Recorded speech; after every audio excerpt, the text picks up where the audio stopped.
Welcome back to This is VANCOLOUR. My name is Mo Amir, and we've been chatting about some of the hidden histories of the city of Vancouver.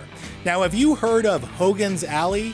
It was an ethnically diverse but predominantly black neighborhood in Vancouver, filled with residents, businesses, and the city's only black church. It even had a vibrant nightlife until it was demolished in the 1970s for the Georgia Viaduct to be built.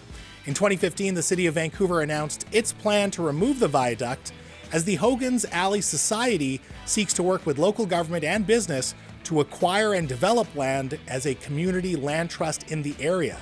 Now, the Georgia Viaduct is still standing, so where are we today in this process, and what lessons can be drawn from Hogans Alley? Joining us with her thoughts is a housing development specialist working in the private, public, and nonprofit sectors. She was the recipient of the 2021 BC Multiculturalism and Anti-Racism Award, and for the past 4 years, she has been listed in Vancouver Magazine's Power 50 list, a co-founder and board member of Hogans Alley Society. She is Stephanie Allen. Stephanie, thanks so much for being here tonight. Thanks for having me, Mo. So I got to ask you, 2015, the city of Vancouver decides that they're going to bring down the Georgia Viaduct. Hogans Alley Society says that they're going to revitalize the community, maybe put in some housing. That was 7 years ago, more than 7 years ago. So where are we in this process? Yeah, a lot of time has passed. It's kind of hard to believe. We stayed focused on the vision that we built with the community. We really formed Hogans Alley Society to be the vehicle that would deliver the vision. And the vision was that, no one wants to be kicked out of their homes, and even worse when a whole neighborhood is kicked out. Right. And so the idea was, what can we do to recognize that especially people of African descent no longer have a place in Vancouver? What can we do to recognize that, hey, affordable housing we're in this affordable housing crisis, so housing is a critical component, affordable business spaces. So we kind of brought the vision together. We cemented that vision through building this nonprofit, and we've stayed steady at our work while the city machinery kind of turned its wheels, and we got to the point of signing the MOU recently. But we've been working with the federal government, we've been working with the provincial government to really mobilize and up our capacity to deliver this vision. Is there any timeline on when the viaduct itself may come down? It's a good question. I mean, it'll be interesting to see where this municipal administration goes with the viaducts. It's going to be a cost, and I'm sure the costs are only escalating. But the investment in removing those viaducts is redeveloping and really seeing the vision of the Northeast Falls Creek plan come to life. Right. There's great vision there. I think it's the only plan in North America that actually has a section on reconciliation and redress for the things that have happened to the various communities that were impacted through the development of this area over time. So, I think it's going to be up to this administration, but we're holding steady. We're a partner willing to be at the table if they need to go knocking on doors for funding, because we want to see our vision come to life. And so when Hogans Alley Society talks about a community land trust, what exactly is that? Community land trusts are, been around since the civil rights movement. It started in Georgia. Black farmers got together trying to hold land in common because they recognized working together there was shared benefits and shared interests. So it's evolved since then. There's a Community Land Trust Foundation in Vancouver. What it does is it recognizes that we want to remove the speculation from real estate development. Okay. So the site will transfer into this nonprofit on a 99-year lease at a nominal rate.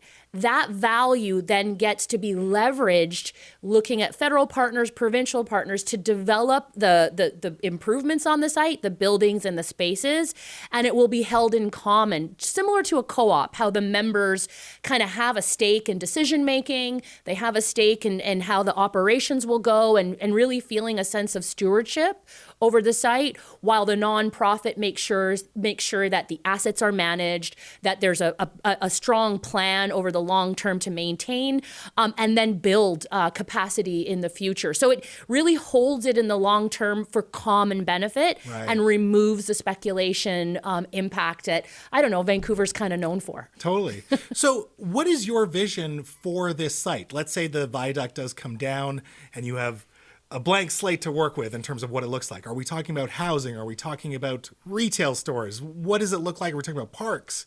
What does the site look like ideally? All of the above, really. Okay. This is a city block, so we need a comprehensive plan for it. The city of Vancouver had hired some really amazing starchitects that had worked on the National Museum of African American History and Culture to kind of help build out some of the vision. So we're talking about rental housing. We want to see all of the housing on that site be rental housing to start with. Cool. Kind of in demand in our city. Yeah, big we time. want to see a strong portion of that housing be below market so that it's affordable to people on local incomes. We absolutely retail space and business space, but small scale. Chinatown is right next door. Strathcona is next door. We don't want to see gentrification pressure put on these communities. And that includes the businesses. So we want to see small business spaces, great for startups and local entrepreneurs, as well as nonprofits. And then, the kind of the jewel of the community will be this cultural center that's been envisioned throughout the process, where people of African descent can celebrate their culture, invite other people to participate in celebrating our culture, and really hold that space for the vibrancy that the vision really is. The more I've learned about Hogans Alley, the more my heart just breaks, because you had what was a very vibrant community. It had restaurants, it had this nightlife. You had big stars, even when they would visit Vancouver, come through and either eat or perform at some of the venues. And then it was raised in order for this viaduct for a freeway to be built through the downtown core. The viaduct was built, the freeway was never built, which is probably a good thing because it didn't raise other communities. Right. Where did all those people go? And are they still, are their ancestors or kids, I should say, still in the Vancouver area? Yeah, and they're not kids anymore, but yes, there's definitely some descendants that, people. So Vi's Chicken and Steaks was kind of this notorious place. It was the speakeasy. It was the after hours club. It's where all the celebrities would show up after their gigs in the big venues. And Vi's grandkids have been involved in this vision setting. Oh, cool. So they've been, key members of this work. And yeah, you're right. It's heartbreaking. I mean, and the good and the bad news is we weren't alone. Urban Renewal was a program developed in the U.S., imported by CMHC to Canada, that took these dilapidated areas of town, urban areas, and wiped them clean, putting in infrastructure projects, putting in highways. And then when they displaced the people, they would put them into public housing. So the housing projects that we hear Jay-Z rap about, like those are the things that were built for people to move into when their homes were demolished. And it was the same thing that happened here in Vancouver. So yeah, the people really, they dispersed. They absolutely went to try their luck in other places. Some might have moved into the social housing. We don't have the best records because they weren't required to keep those records on where people went.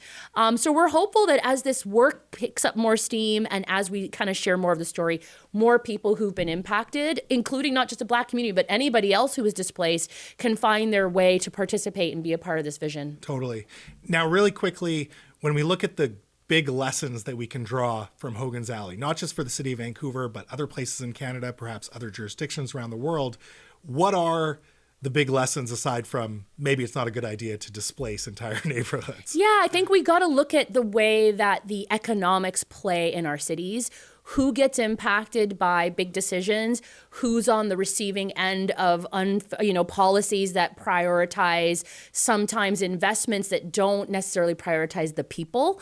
I think that listen, the entire world is in a housing crisis now. We've been talking about this housing crisis for a long time, and when you think about people who are renters in this city that really just want to stay where they are and maintain their housing, but if you're renting from an investor landlord and your place sells, well, too bad, you got to go. If you're in a building that needs to be redeveloped, too bad, you got to go. Yeah. I mean, it upends people's lives. So I think the lesson here is we've got to build stability for renters, and we've got to build stability for communities, and see this as part of the greater, kind of urban mosaic versus shoving people out and changing, who gets to be a part of the city all the time. Absolutely. Stephanie, this was a pleasure. I'm so happy that you're finally on the show. So thank you so much for your time It's today. really great to hang out. Absolutely.